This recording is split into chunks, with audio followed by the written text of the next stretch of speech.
अपने पैसे को बुद्धिमानी तरीके से कैसे बचाएं। तो आप सभी को पता है कि यह सीरीज 30 दिनों की होने वाली है, जिस सीरीज का नेम है 30 डेज फाइनेंशियल सीरीज। छोटी बातें पर मोटी बातें, जिसमें से आज इस सीरीज का पहला दिन है।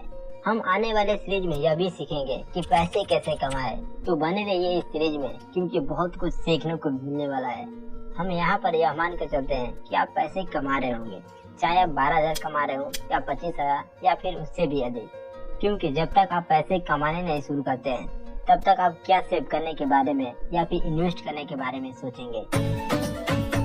अपने खर्चों का बजट बनाएं कि आप मंथली या वीकली पैसे कहाँ पर खर्च करते हैं। फॉर एग्जाम्पल, आपके पैसे कहीं इलेक्ट्रिक बिल जमा करने में जा रहे हैं, कहीं पर आपके पैसे म्यूचुअल फंड में जा रहे हैं, या फिर आप स्टॉक्स बाय किए, या आप क्रेडिट कार्ड से पेमेंट किए, या फिर आपके पैसे शॉपिंग करने में स्पेंड हो रहे हैं। इन सभी खर्चों का हिसाब रखें। ऑटोमेट सेविंग, अपने पैसे को ऑटो पे पर सेट करके रखें कि जब भी आपकी सैलरी आए तो वो ऑटोमेटिक कट कर 10% या 20% आपके सेविंग अकाउंट यानी इन्वेस्टमेंट अकाउंट में चला जाए। तब आप बाकी के पैसों से अपने सभी खर्चे निकालें। अगर आप 12,000 की सैलरी में से 10% निकाल देते हैं, मतलब 1,200 रुपये, तब भी आपके खर्चे चल सकते हैं आपके फाइनेंशियल स्थिति के अकॉर्डिंग। लेकिन अगर आप इस 10% को सेविंग में रखते हैं तो वो आपके इमरजेंसी में काम आएंगे। लेकिन इसी 10% को इन्वेस्टमेंट में रखते हैं तो वो और पैसे कमाने लगते हैं।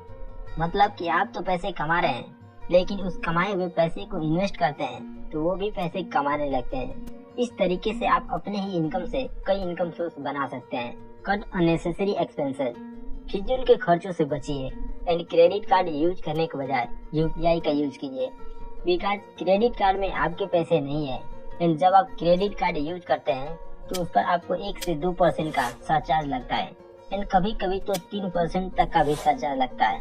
क्रेडिट कार्ड के फायदे भी हैं, लेकिन तब जब आप इसे लिमिट में रहकर यूज करते हैं और इसके सभी लॉसेस एंड बेनिफिट्स के बारे में जानते हैं। गोल सेटिंग, एक क्लियर गोल सेट करें कि आपकी सेविंग करने का क्लियर पर्पस क्या है। हो सकता हो कि आप घर खरीदना चाहते हो, या आपकी ख्वाहिश हो कार खरीदना, या फिर आप पैसे इस पर्पस से सेव करना चाह रहे हैं कि आपको बिजनेस करना है। वो आपके ऊपर डिपेंड करता है कि आप पैसे क्यों सेव करना चाह रहे हैं। अपने पैसे को बचाने के लिए 50-30-20 रूल को फॉलो करें। मान लीजिए कि आपकी इनकम 25,000 रुपए की है, जिसमें से आप 50% नीड्स के लिए रखते हैं, मतलब 12,500 रुपए अपने बेसिक जरूरतों के लिए, जिसमें आपके होम एक्सपेंसेस, अपने बच्चों के स्कूल फी में, ट्यूशन फी में, इलेक्ट्रिक बिल में एंड वो एक्सपेंसेस जिसे आप नहीं जानते हैं कि इस मंथ ऐसे भी पैसे एक्सपेंड हो सकते हैं, इन सभी के लिए। एंड 30% वंस के लिए, मतलब 7,500 रुपए अपनी इच्छाओं के लिए, कि आप चाहते हैं कि इस मंथ मुझे यहाँ पर घूमने जाना है, या फिर आप शॉपिंग करना चाहते हैं, तो ये 30% आपके डिजायर्स के लिए एंड 20% सेविंग एंड इन्वेस्टमेंट के लिए, मतलब 25,000 का 20% 5,000 रुपया। इन पैसों को आप अपने सेविंग अकाउंट में रख सकते हैं और इन्वेस्टमेंट कर सकते हैं, किसी म्यूचुअल फंड में या किसी कंपनी के स्टॉक्स बाय कर सकते हैं। इस 50-30-20 रूल को फॉलो करके अपने पैसे को बचा सकते हैं। अगर आप इस रूल को फॉलो न कर पाए, आपके एक्सपेंसेस इससे बाहर जा रहे हैं, तो आप घबराएं मत। इस रूल को फॉलो करते रहें, इसकी हैबिट आपको पड़ जाएगी।